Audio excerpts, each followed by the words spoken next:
welcome to Spoiler Piece Theater, the podcast that doesn't give a shit about spoilers. We just want to talk about the movies. My name is Megan Kearns. My pronouns are she, her. I write film reviews for Edge Media Network.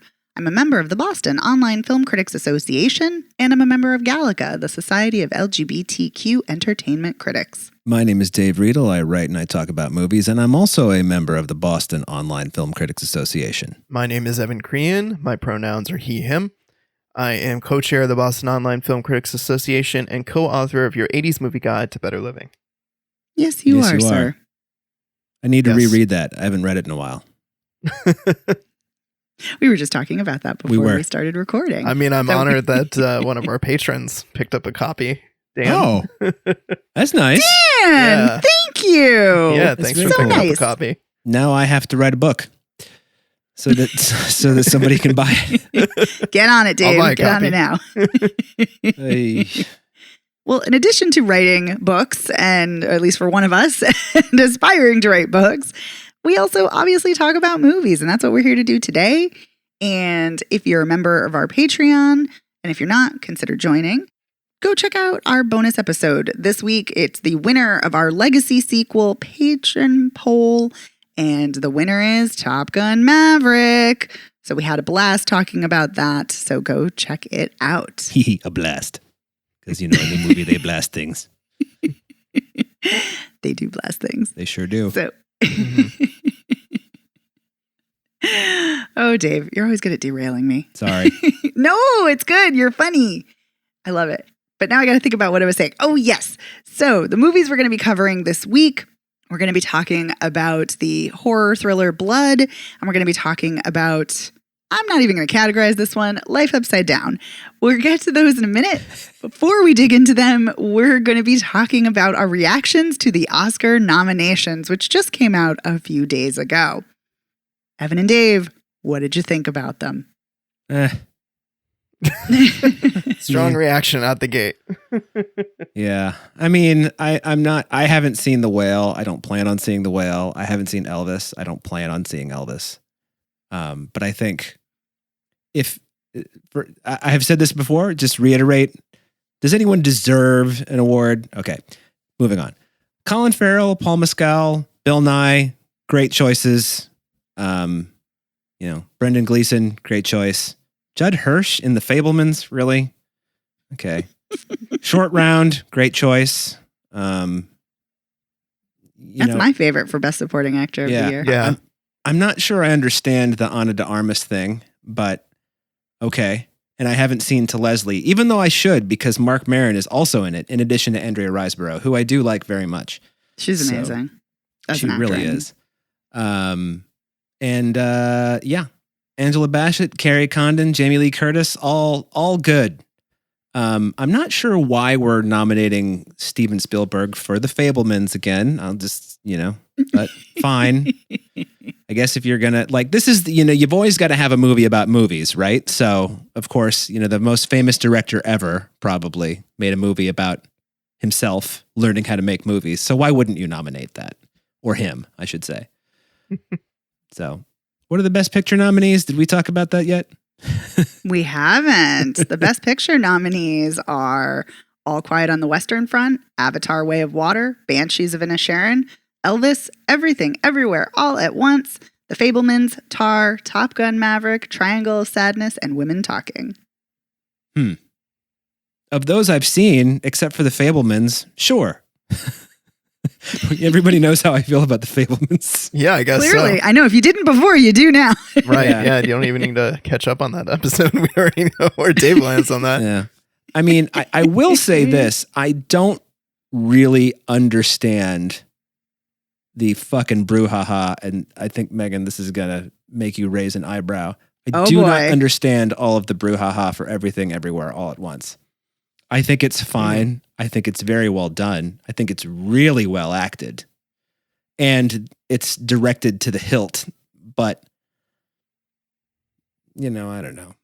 There's something about it that's just kind of the whole thing's about the mother-daughter thing. And I like all the world. I like the hot dog fingers and things like that. But it's an everything bagel. Yes. Oh. I mean, I don't know. And yes, listeners, I did raise an eyebrow. Actually, I raised two. Yeah. because I think it's amazing. Yeah. You know, I love Me it. too. I think it's I think it is an incredibly, without going too much on a tangent, I think it is an incredibly innovative film visually. It's such a genre mashup in the best possible way. I agree with you. The acting is impeccable. I think the direction is great. It's incredibly stylized, and it's a style I like. And it is a mother-daughter relationship, but it is that, but it's also about ennui, and it's about feeling lackadaisical in your life and about being in a rut. And it's not just a mother-daughter relationship. It's about a queer daughter. It's about a queer girl who doesn't feel accepted or seen by her parents, especially her mother. And that's devastating. And that, and the ramifications that has for so many queer people. And so I think it's a beautiful, stunning film. And the fact that it centers an Asian American family, especially in light of so much Asian American hate, I think is just beautiful on top of an already stellar film. Yeah, so this film is in my top 10. I love this film. I think it's incredible. I think all your mine too. reasoning is sound. Yeah. You just don't agree, and that's fine. Well, you know where it lost me, and it didn't even lose me. It was just like it was the big big exposition dump that Michelle Yeoh's husband, Short Round. I can't not call him Short Round. That's so stupid.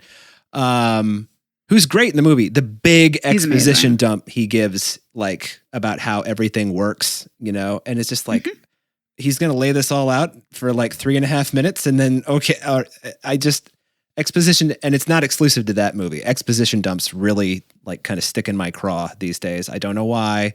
I might get over it at some point. Or not. or not. But I will say it, as their performances, I mean, Michelle Yeoh's so wonderful anyway, but she's so great in this. Jamie Lee Curtis is so great in it. And so the acting is just great. I just think that kind of, you know, having to explain the world as specifically as they did just kind of took me out of it. Plus, I got COVID like 2 days after that. So it's kind of tied in with that memory too. I was like, that might be it. You might need to rewatch it. Just saying. Or maybe not. Okay, Evan, what did you think? Not necessarily about Everything Everywhere All at Once. Of course, you can say that. But yeah, overall, I'm very happy that is getting so much love and it has so many nominations. I think it was in my top 10 as well. So I was very happy to see that. I was happy to, now that we just talked about Top Gun Maverick, I was excited to see that in the nominated for Best Picture. I was glad to see Women Talking was nominated. I wish it was nominated for more things. Me too. I mean, I think high level disappointing that we didn't see any women nominated for Best Director this year. We didn't see any black actors in the top acting categories, Best Actor and Actress. It's kind of amazing to me. I mean, I've seen so many great performances this year, but I know Danielle Deadwyler to me stands out as someone that I feel like should be nominated for Best Actress for her performance in Till. I'm kind of scratching. In my top 3. I agree with you. Kind of scratching my head that she didn't make it in, but Ana de Armas made it in for Blonde, which I think is not a good movie and not a good performance. No. Yeah, swap her out for Thandie Newton in the movie where she's the college professor that I can't remember the name. God's Country. Yeah. Yeah, she's never going to be nominated for that. She should be, but she's never going to be nominated. Yeah. But yeah, but I would be glad if Danielle Deadwyler was nominated if you swap her out, or Thandie Newton. Yeah, or both. Have them both. Yeah, both great performances. Cut out Michelle Williams from The Fabelmans. Oh yeah, good Lord. And I like Michelle Williams, and I'm not mad at her performance in The Fabelmans, the way a lot of people don't like her performance in The Fabelmans, but it is not that good. There are plenty of other performances. Give it to Viola Davis from The Woman King. I would have been happy with that too. I mean, I didn't see it, but I've heard that was a really good performance. So yeah. So I'm kind of shaking my head, about the lack of women nominated for Best Director and the lack of black actors in the lead acting categories, and also just kind of scratching my head generally that Triangle of Sadness somehow made it into Best Picture nominations. I mean, of the movies I've seen, that's the most I don't get it. I don't understand why that's a Best Picture nominee. I haven't seen it, so I'll take your word for it. Yeah, I haven't seen it either, so I can't say anything about that. I'm kind of surprised Living didn't get more than a Bill Nye nomination. It's a really fine movie. You could have swapped that up for Triangle of Sadness. Yeah, I liked Living a lot, but I liked it for Bill Nye's performance personally. So I think it got nominated for the right thing, I guess is what I'm saying. But yeah, I agree with you, Evan, especially about the lack of inclusivity, and particularly with women directors. The fact that there are no women directors when there are so many critically acclaimed women directed films this year. Every year I'm pissed off about it because almost every year it happens because only 7 women have been nominated for Best Director, and Jane Campion was nominated twice. So it's 8 nominations, 7 women. Mm-hmm. It's appalling. And no Black women have ever been nominated for Best Director, also appalling.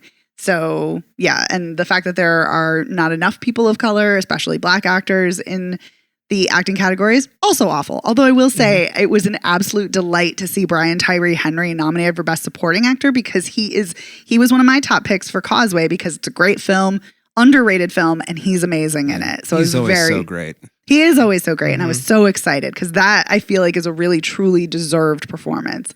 I was also really excited to see Paul Mescal, who's amazing in After Sun.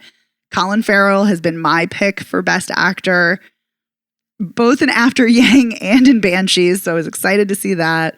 Yeah, and I was really excited for Women Talking as well, although I wish it had been nominated for more. But I'm really glad that it was nominated for Best Adapted Screenplay and for Best Picture. Mm-hmm. But yeah, a lot of the Best Pictures, I'm like, really? Okay. Yeah. Like that's a choice. Sure.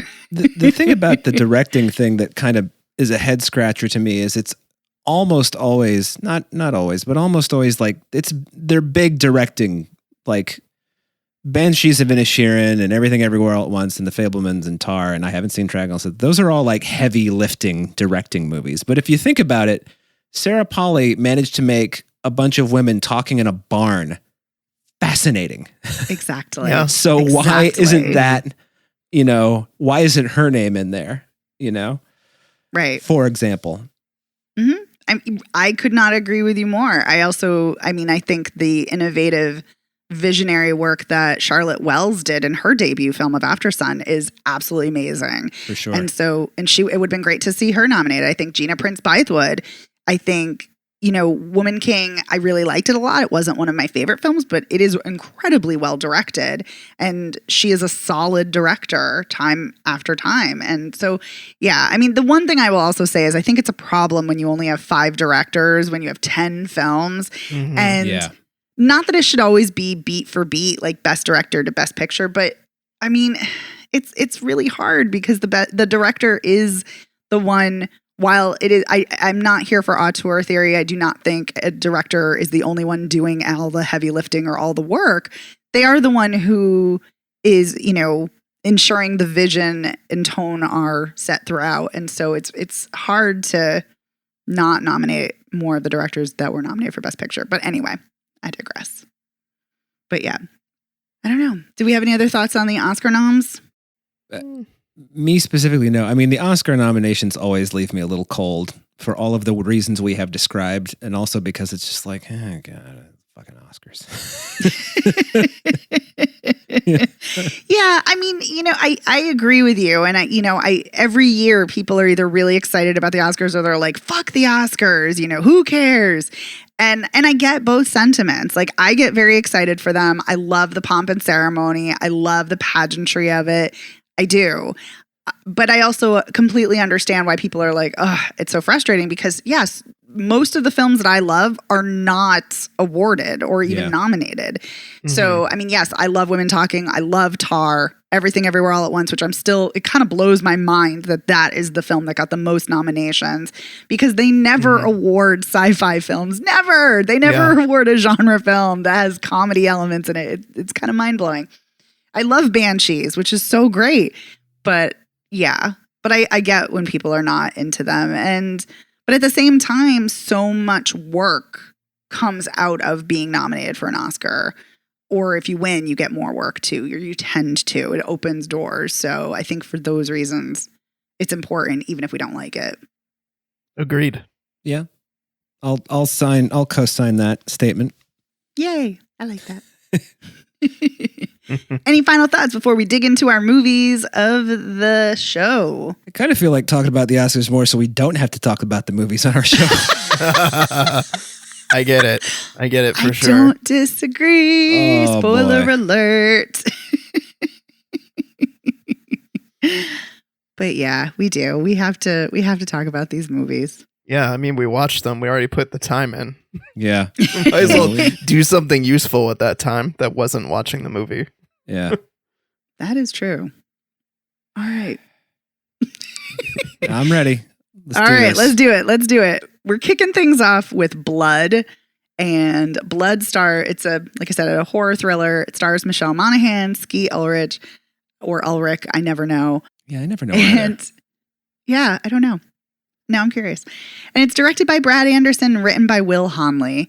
And here is the synopsis that comes from the Vertical Entertainment press release.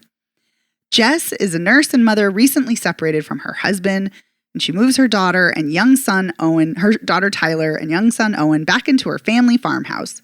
Shortly after settling in, Owen's dog escapes into the woods and returns days later, blood-soaked and rabid.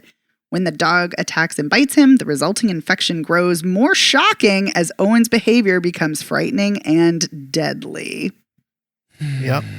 Those are things that happen in this movie. I mean, when we call the dog rabid, I mean, he's been consumed by evil, you know? Yeah. Well, she thinks at first the dog is rabid, so. Right. Yeah. They do run those rabies tests. Yeah. And people who can't see animals die in movies. You cannot see this movie. No! I wanted to shut it off 10 minutes in. Yeah. There's so many dead animals. It's Yep. so awful. Oh, right. The rabbits. I forgot about the The rabbits. rabbits, the The dog. dog. Yeah. Nope. Anyway. Cannot. No, it's awful. That is all. Evan, I'm so glad you kicked This- that off of that because that's yeah. all over my notes. Right. Yeah. This movie very quickly went on to my letterbox list. Movies my mother-in-law cannot watch, which I add any movie that involves animal death. Yeah. I mean, and my I will. soul died when I was watching this. Does that count for anything? I think that counts too. Your soul ended up in the tree in the clearing. I know. We must talk about that, by the way. Let's But- talk about it. Dave, do you want to talk about the tree Yeah, harboring so- souls? Okay, so you all know how I hate it when horror movies over-explain their premise, and it doesn't Mhm. always work when you don't explain it. But one of the things I think that works about The Exorcist is, like, for example, citing a great horror movie, is there's a demon. It takes over a young girl's body. No one knows why.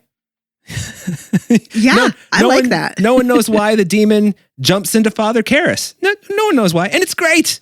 It's Yeah. complete mystery. Mhm. And so then you have movies like, what's the one with Ethan Hawke where he finds all the 8mm footage? Sinister. Oh, Sinister. Yeah. And it's like, man, this is a fucking good movie and it's scary as fuck. And then they explain exactly what happened. And it's like, well, I'm not scared anymore. Why did you do that? But I think I Picture you found... scolding the screen Yeah. with like one wagging your finger, like, why did I know, you right? do that? Yeah. I think, though, I found the absolute worst thing when you give me a vague, half-assed sort of like, it might be this evil tree that like the daughter can see things in, but we're not going to show you. Fuck off. Right. And we're going to think like, maybe if we burn that tree, that'll cure the kid. But nope, we're not going to rush to burn the tree. We're just going to kill the kid. Oh, well, I don't know. Did you guys not see the post-credit scene? With the dog? I did not have the strength. No. Yeah, there's a dog? mid-credit scene with the dog. What is this, a and- fucking Marvel movie, Brad Anderson? Jesus Christ. First of all, yes, Megan, when I saw that, I'm like, you bought a dog? What's wrong with you? After like- she's murdering rabbits and the dog. I know, she's got, she's all happy. First of all, she's all happy. It's like you drowned your son in a pool of mud. All right. I don't really think you're going to get over that one all that quickly. Yeah. Mhm. That was so brutal. Second, you got another dog, which was the cause of all of this fucking shit anyway. Are you stupid? Well, I mean, this whole movie is just Is so stupid. dumb. It's just so dumb. It makes me angry. We should probably back up just a smidge. So, listeners, what happens after her son gets bitten by this dog is he ends up in the hospital. They're running all the tests. Oh, maybe it's rabies. Then he has some seizures. And when he comes out of one of his seizures, he grabs his blood transfusion bag and starts sucking down the blood in it while Michelle Monaghan's watching. And she realizes that the only thing that helps him is the blood. So as a nurse, she starts sneaking all kinds of blood out of the hospital by How marking it as convenient damage. that she's a nurse. She takes him home to help him, get back to a healthy state, which basically just involves escalating situations where she keeps trying to find ways to feed him blood, from killing animals, kidnapping a woman at the hospital who tried to kill herself, who has cancer, her own bloodletting. Oh my God. Yes. Just escalating consequences until, it just all blows up and the kid just fully turns evil Goes with full like glowing Vlad. eyes. Yeah. Full Vlad. Don't forget, by the way, that she's a recovering addict. She's been sober about 18 months, and they make this whole thing. They mention it. If they mention it once, they mention it a half dozen times. You remember so all the many times that she was just like sleeping on the sofa? And you've got this perfect opportunity for the bloodletting to make her all lightheaded and all this shit. And the one time Skeet Ulrich finds her on the sofa, he's just like, hey, where are the kids? What's going on? This is crazy. That's totally weird that you're on the sofa like that again. It's not drugs though, right? Cool. I mean, that's what I thought. I thought he was going to think she was using again just because of that. There's none of that. Nope. No. Nope. And the old cancer patient, terminally ill cancer patient. I mean, if this isn't the dumbest, most fucking stupid screenwriting, not only is she a nurse, which is just stupid. I mean, Christ.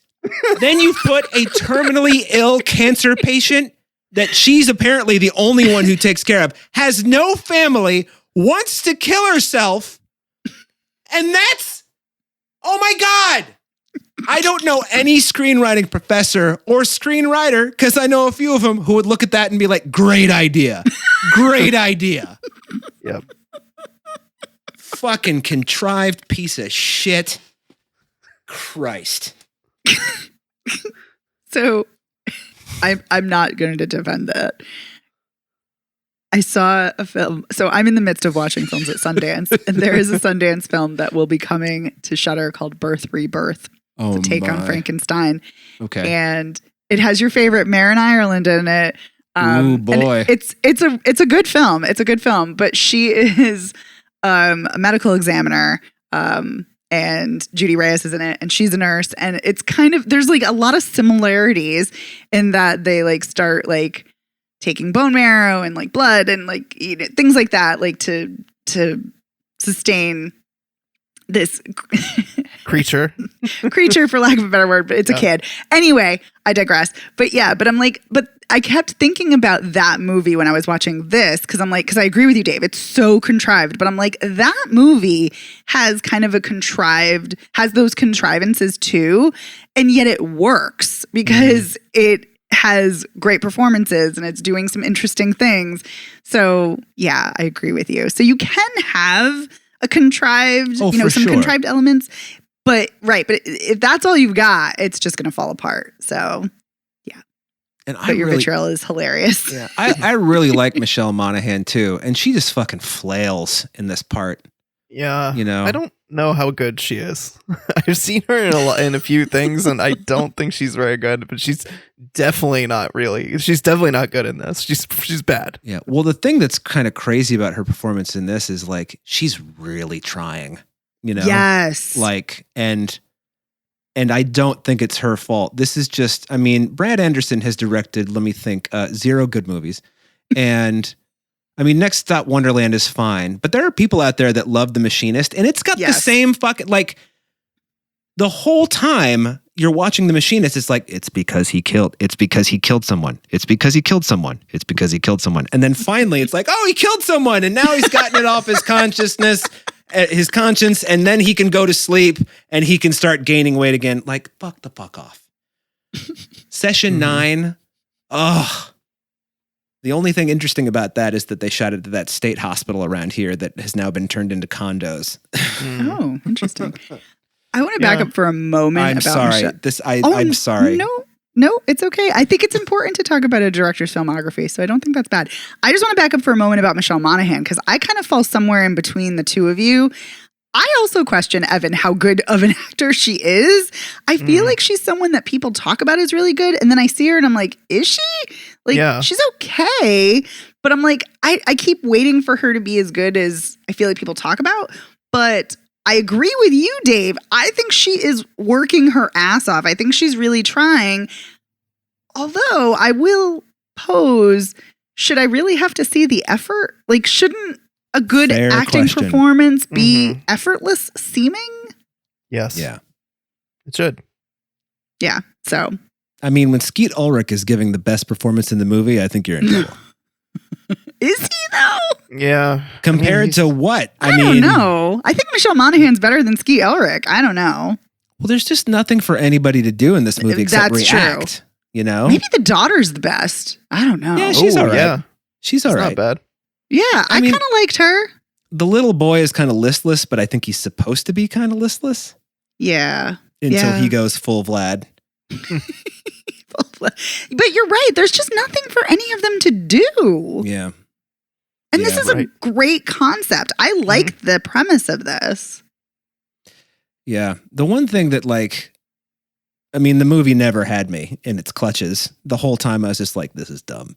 But when I was just like, at what point are we going to try to eat our baby half sister? When is that going to happen? And then it yeah. happens. It happened. And thank God his sister is there. But I was just like, I can see, I saw that beat coming the moment I knew he had a baby half sister. Right. Yeah.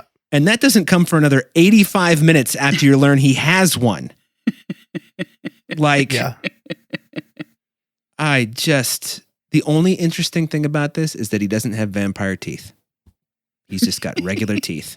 Yep. And glowing eyes. Don't forget the glowing eyes. Oh, the glowing eyes, which yeah. I'm like, okay, fine. I don't really know why that's part of the equation here, but sure. I also saw the baby thing coming a mile away. Oh, yeah. Yeah. But I might have respected the movie more if they actually just let him do it.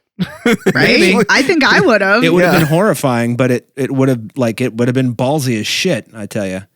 I will say, I agree. I think it's kind of a ballsy ending that she drowns her kid. Yeah. Mm-hmm. I mean, to get rid of the evil? I don't know. And Evan, that's why he had glowing eyes. Evil. Yeah. Yes. Don't forget the evil. That's like when we were sitting watching movies, I'll just turn to Sean and be like, that's a metaphor. The rat But, like, stands for obvious. Yeah.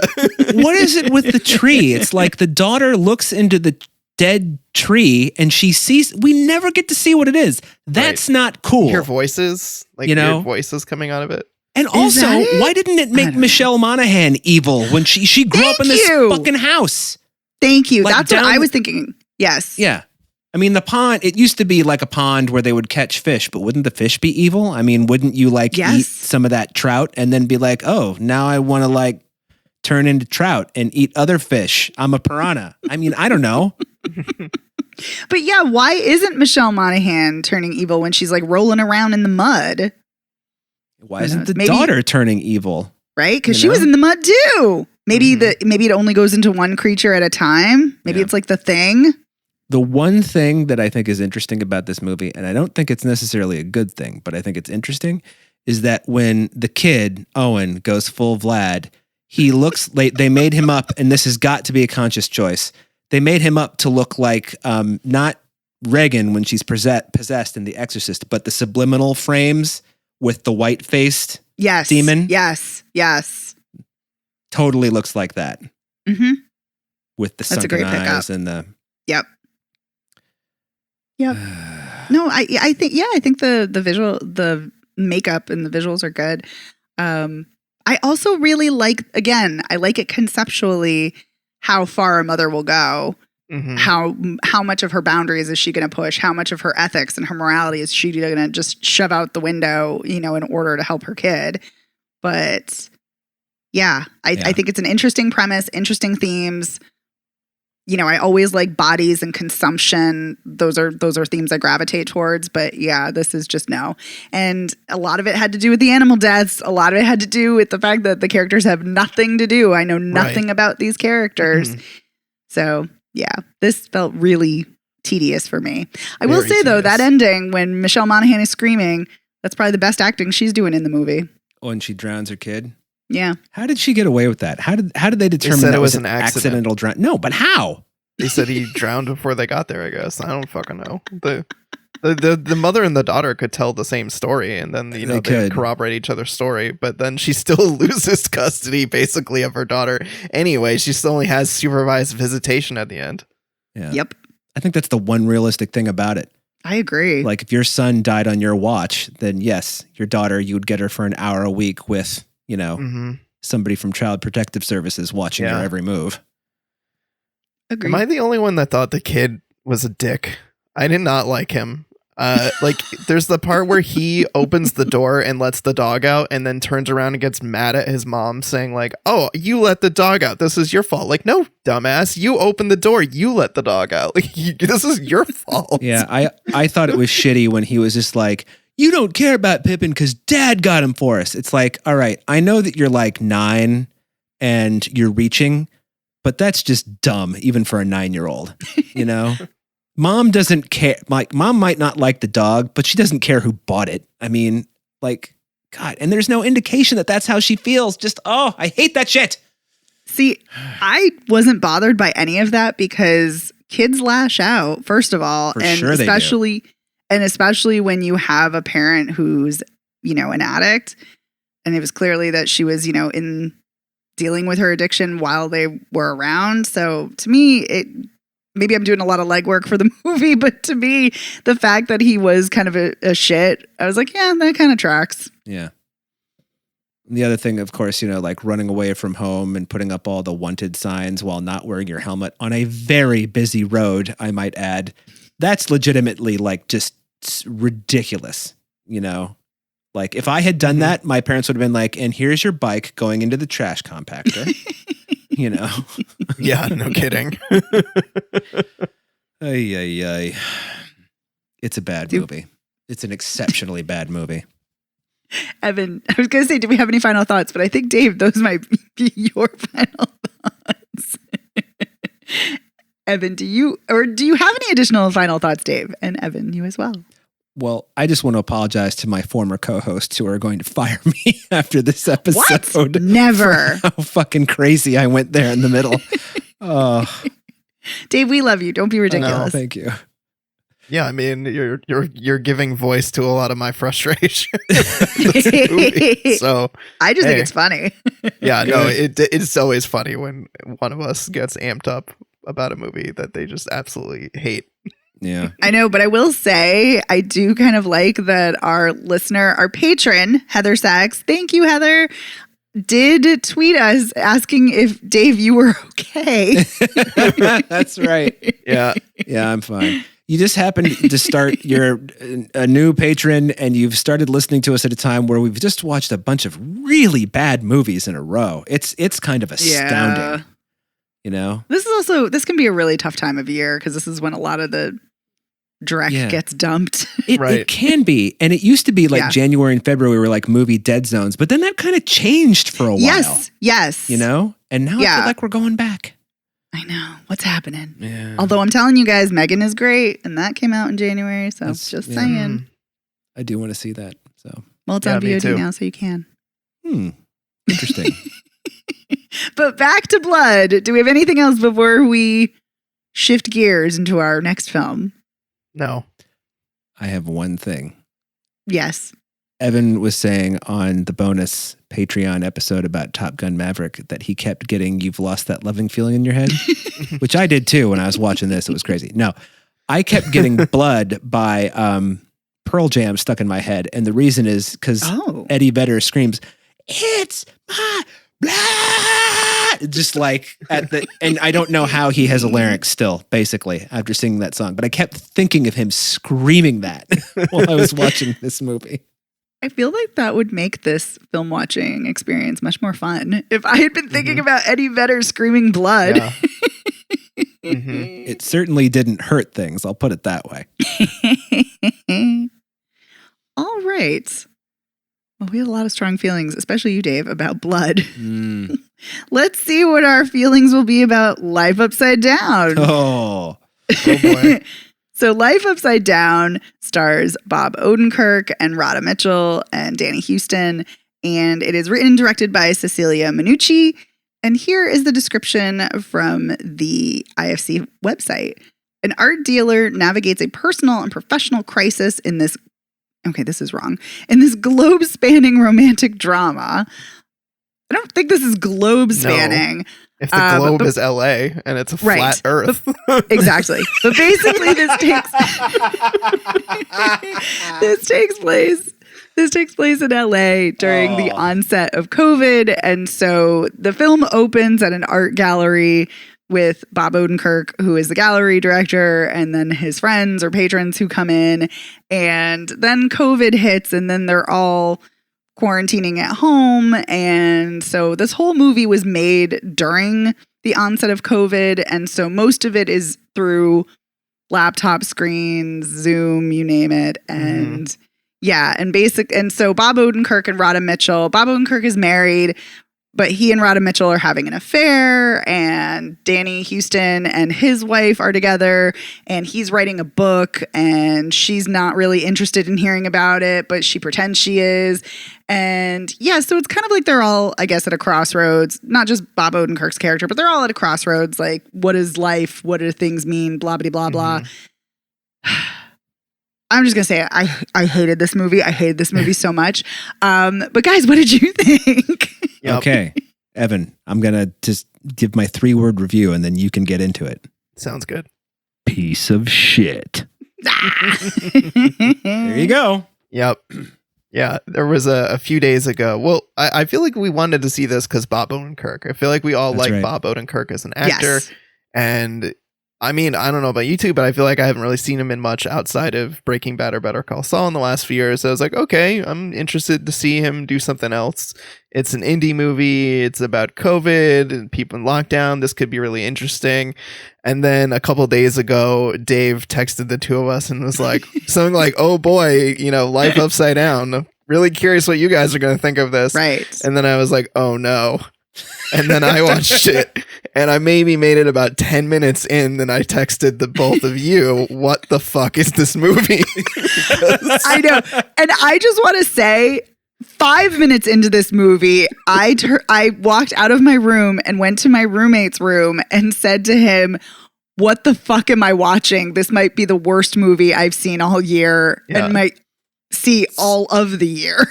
It's so bad. It's so bad. horrible. It's so bad. And the thing is, I'm really sad that I feel like we still haven't gotten a decent COVID movie. And the problem here is that there's a good idea about, couples in lockdown, and you have Bob Odenkirk who's cheating on his wife, and then he ends up, realizing that he's a fucking idiot and he shouldn't be cheating on his wife because his wife is awesome. And Danny Houston is kind of like the pompous intellectual, and his wife starts cheating with the neighbor, and then they kind of end up making up. So like, there's a good idea here, but this movie is so fucking overdone. It just kills me. With like, the music is so overbearing, and God, yes. the voyeuristic cinematography, like you were saying, Megan, with the Zoom, the laptop screens and things. It's just so hitting you over the head with, I don't even know what it's trying to say. I really don't know what the movie wants me to take away from this. It's a movie that I feel like is about ennui, but a movie that's about ennui shouldn't make me feel ennui, and this movie did. It's better than any line of dialogue in the movie. That is true. Yeah, I limped through this movie. It was so tedious. I barely made it. You know how I watched it? Usually when movies are terrible like this, I take them in chunks, and I was just like, nope, I'm going to get through this fucker in one go so I don't have to worry about it anymore. It's exactly what I did. That's what I did too. Woof. I think I've had enough of, in particular, men cheating on their spouses, and I'm supposed to feel like bad. I mean, yes, he does realize that he's the asshole, but still, I think I'm tired of that trope. I think Bob Odenkirk's not very good in this. No. I don't think that. I mean, I don't know what you could do to be good in this. This is such just a limp screenplay. It has no, Danny Houston intellectual. Okay, that's boring because Danny Houston just kind of comes off that way no matter what he does. And then you've got his wife, who, as the movie would have you believe, is a certified dum-dum. But she's like really sweet and cares about him and brings him snacks and like, you know, does all these things for him. And he just fucking ridicules her all the time. It's like, no wonder she starts fucking her neighbor. Jesus Christ. I actually did feel bad for her. And then this is really strange. Why, except for the actual opening scene where they're all together pre-COVID, why is all of Bob Odenkirk's wife dialogue off screen in ADR? Thank you. And you Why? don't see her face. Right, until the end, until they make up. Right. Yeah. Because clearly they couldn't have that actress in the room with him. But why? Yeah. Oh, It's so weird. Yeah. It's really, really strange. I mean, you could have done that thing like they did with the NBA. It's where you put, you know, everybody in their own hotel room and, you know, leave them there. And then when it's game time, you swab them all before they play the game. You swab them afterward, and then they go back to their hotel room forever. You know, like. And I just feel bad for Rhoda Mitchell. You know, she's kind of like disappeared into obscurity in the past decade or so. And I was like, oh, Rhoda Mitchell, I'll be happy to see her. And she's just got nothing to do here except moon over fucking Bob Odenkirk. Yeah, and play the saddest, most pathetic character. It's like, you know that you're sleeping with a married guy, and it's weird that you're expecting him to suddenly be more attentive to you and able to somehow spend time with you. It doesn't make any sense to me why she seems to have any expectations of this guy that clearly is like a loser, asshole, unreliable. Like, I don't think that's new. I don't think that's like just started from him. I feel like that's been a pattern of behavior, and that's just continuing into this. That is true. And I completely agree with you, Evan.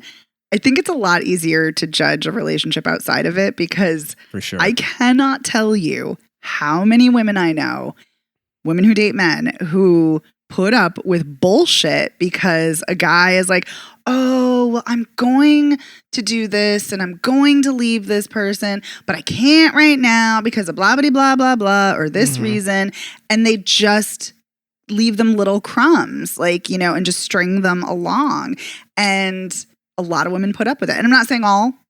A lot don't, and good, you shouldn't. But so to me, that actually felt really true to life. Even though it was infuriating, but obviously it's supposed to be. But that I was like, oh, yep, I have seen that scenario before. That is not a surprise. I will say, though, having seen that scenario before, do something interesting with it. And there is nothing interesting exactly with it because this movie is insufferable. This movie is terrible. It is terribly written. Good word. Thank you. The characters are so thin, so paper thin. The acting is bad. And, you know, Danny Houston's a great actor. Rhoda Mitchell's a great actor. Bob Odenkirk. Love Bob Odenkirk. In Better Call Saul, he's giving the performance of a lifetime. He's amazing. And I know everybody loves him in Nobody. And, you know, he's done so many things where he's funny and charismatic and interesting. And he is just so flat here. It's wild to me. He's really, really poor. Yeah. Like, and, you know, I was thinking about it and I was like, okay, I want to cut some slack momentarily in my head. This was all done during COVID, like the beginnings of COVID. However, we have seen COVID-made films that are excellent. Natalie Morales' Language Lessons is also all on Zoom and is charming and delightful and has really great cinematography and lighting considering it's all also on Zoom. Yeah. Zoe Lister-Jones and Daryl Wine's film How It Ends also is filmed during the early onset of COVID and is beautiful cinematography. And I really enjoyed that. So you can do it. But this film, I mean, I hate to say this, but it looks like I could have done a better job making a movie. Like, that's how bad the cinematography probably could have. is. Like, Don't sell yourself short. Thank you, Dave. I appreciate the vote of confidence. Or maybe you're just because it's that bad. But like, I think 9 out of 10 people could have made a better looking movie. Like, I'm gobsmacked by it. Like, just how bad it looks and how bad it's written. And I hate trashing a movie, but wow, this is an epic fail. Yeah, absolutely. And wow, I don't. Evan, did you say you you were talking about there hasn't really been a good movie or about COVID yet. Yeah, but I appreciate that Megan reminded me of 2 movies that I did like that were shot during COVID. I think I don't really want to see You're movies about COVID though. You know, I just it's really having lived through it and still being, living through it. It's kind of like it's like when you first saw the trailer for United 93 and you're like, "Oh my god, this that was 4 years ago and they've made a movie about it? What the fuck?" By the way, this movie is so poorly written that I didn't realize that Bob Odenkirk was the gallery owner and not the artist for the longest time. Yeah. So I was like, why is he worried about like the gallery as a property if he's just like the artist who's got an installation in there? And I'm like, wait a minute. There's all of those paintings that are kind of like to Danny Houston's wife, whose name I can't remember. It was like, it looks like candy. There's all those paintings, but then there's all those paintings over there that don't look like that. That's a different artist. Oh, They should have shown some other ones before we got to this scene, but okay. Yeah. Oh man, to be the kind of person that could drop $36,000 on a painting in an attempt to save my relationship, like Danny Houston does in this movie. That's a move. And also, that's going to save your gallery. $36,000 is like, I don't feel like that's enough. To Right? rent an art gallery in like a trendy part of Los Angeles, it doesn't seem doable to me. And to pay the staff that had to be paid. And he was talking about how they're all out of college and they need their 2 money. months back rent. Yeah. Yeah, that's not enough money. That's not enough money for all these things. That doesn't make sense. But anyway. You could make this movie for $36, not $36,000. Maybe that's what she's like. How much did this movie cost? $36. Multiply that by 10,000. $36,000. Oh, ouch. Yeah. I was just thinking while we were thinking again about films made during COVID, like the onset. And one of the best documentaries I've seen recently was Nan Fu Wang's In the Same Breath, that was filmed. She couldn't be in China. She was like trapped in China with her child, and then she left China, and she instructed people to film in hospitals on their phones.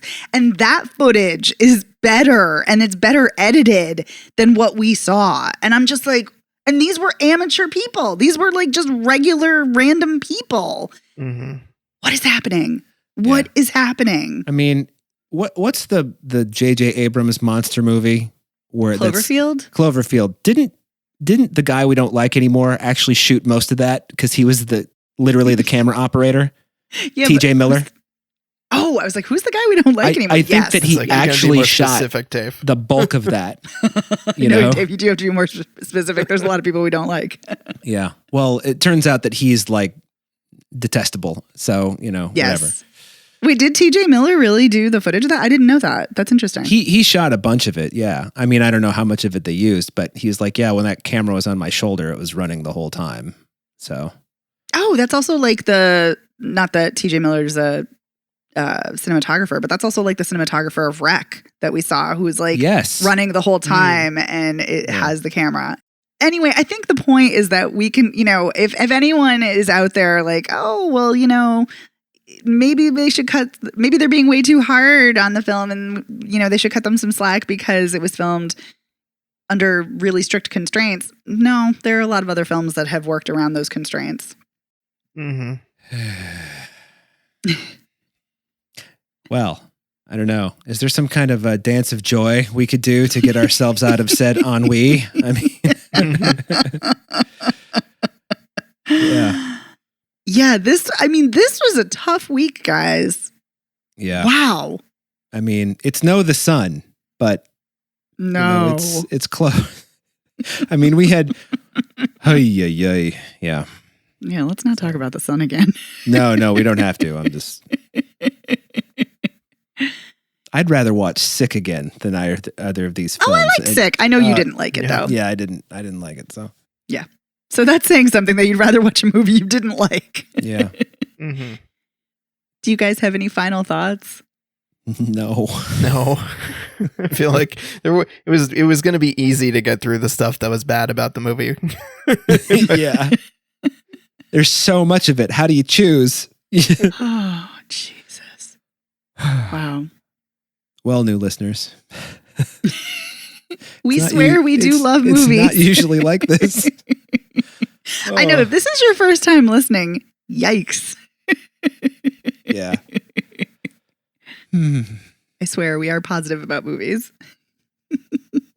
Actually, speaking of, that's a great segue for as we're wrapping up, that we had a great time talking about Top Gun Maverick. Yeah. And we all really enjoyed that. So if you're a Mhm. patron, go check it out. And if you're not, consider joining.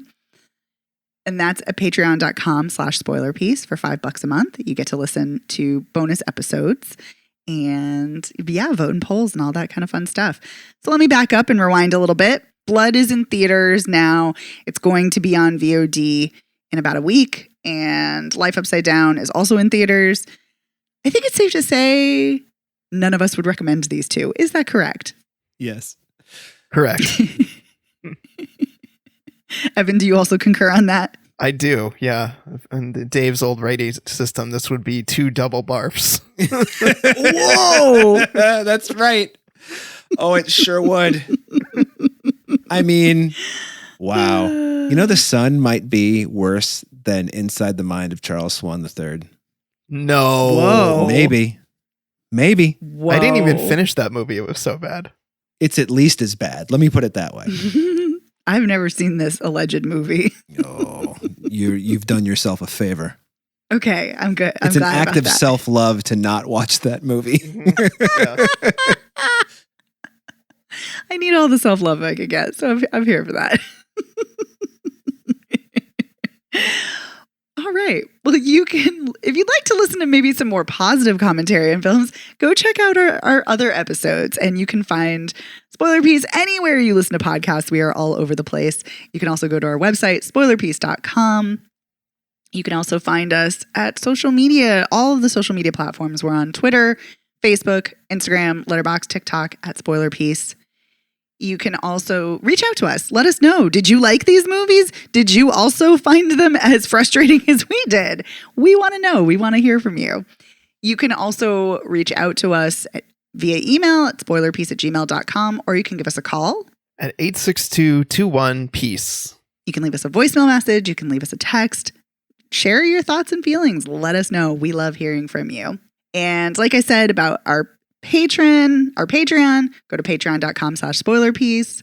If you want to become a member, that would be great. We love that. If you don't want to do that, but you still want to show the show some love and support, you can go to ratethispodcast.com/spoilerpiece, and it'll take you to your preferred platform of choice, and you can leave a rating. That really helps us out a lot. You can also rate us at Apple Podcasts and on Spotify. Yeah, and I did not thank our amazing editor, Otto Clammer. I knew I was forgetting something. I should have kicked off everything with that. Otto, you are amazing. We love you. You are a fantastic editor. Thank you so much for all you do for us week after week. Yay, Otto. Thanks, Otto. And my name is Megan Kearns. I write film reviews for Edge Media Network. I'm a member of the Boston Online Film Critics Association. I'm also a member of Gallica.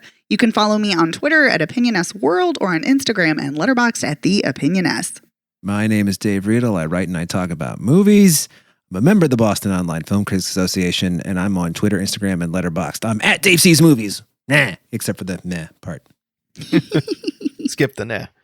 My name is Evan Crean. I am co-chair of the Boston Online Film Critics Association and co-author of your 80s movie guide to better living. You can follow me on Twitter, Instagram, and Letterboxd as Real Recon, and that's real as in film reel.